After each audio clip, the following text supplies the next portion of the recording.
Hello and welcome to Let's Collaborate, a podcast from the Southwest Doctoral Training Partnership. I'm your host, Chris Garrington, and joining me for this episode, recorded at the Collaboration and Connectivity Conference, is Kimberley Farrugia, who's researching ethnic minority mums and their fears about physical activity during pregnancy. And you're based, Kimberley, at the University of Bath. So I wonder if you can just start by telling us a bit about your research. So yeah, like you were saying, it's based around kind of psychological fears, fear of harm, fear of judgment, and their kind of experiences with the support that they received, especially being ethnic minorities. So we're kind of targeting like culturally diverse women, because in the research it says that particularly ethnic minority mothers they're highly physically inactive compared to like white mothers and stuff like that, and mental health and so ethnic minority mothers are like 20% more likely to have postnatal depression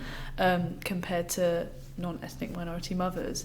And then there's research that says physical activity and walking and being in a group helps kind of the physiological symptoms and the social kind of isolation aspect, but there's not enough information from the healthcare professionals and the services for like specific cultures and backgrounds.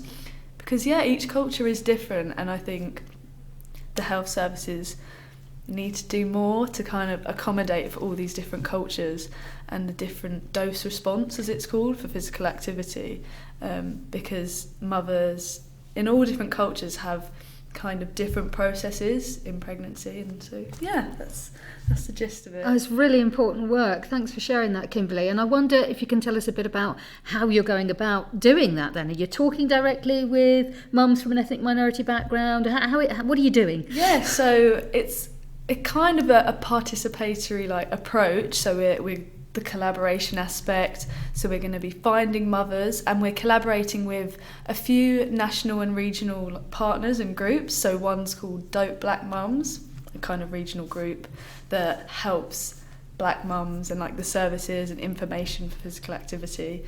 And then another one called, I think it's Bristol Chinese Women's Group, so targeting the Asian population. And then another one called Black Mothers Matter. I'm also going to be doing a placement at the Royal United Hospital in Bath in their maternity department, so getting a really hands-on experience about that. And then just trying to just get mothers from everywhere, so we're interviewing them, we're sending diaries, focus groups for both mothers and some healthcare professionals, and seeing the different perspectives and what the trade-off is and what information they've kind of got out there.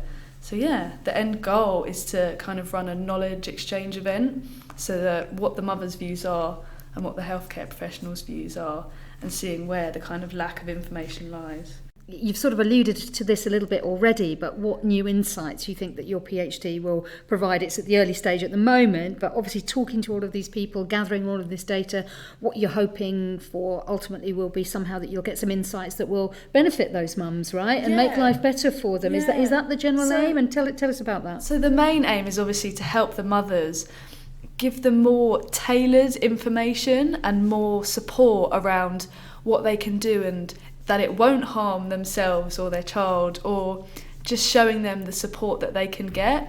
Similarly, academic side, talking to the healthcare professionals and seeing what information they have, and potentially like using my research to give them a dose response or appropriate exercise for women and things like that. So it's kind of like well-being on both sides, and like targeting where that lack of information is, and then that's the main impact really. It's not just going to sit in a paper, it's kind of going to be well, that's really good to hear, because it's obviously research that potentially can really benefit that specific group of people, but also the health service more widely and people working in that sector. So that all sounds great, Kimberley. And I wonder, it's a big thing that you're embarking on here, a PhD, a lot of work, it's a long road, but I wonder if you've picked up anything or some advice you might give to someone who's thinking of doing the same. And is there a piece of advice that you think, something that you've learned along the way already that you wish you'd done better, or that you did really well, whatever really? So I'm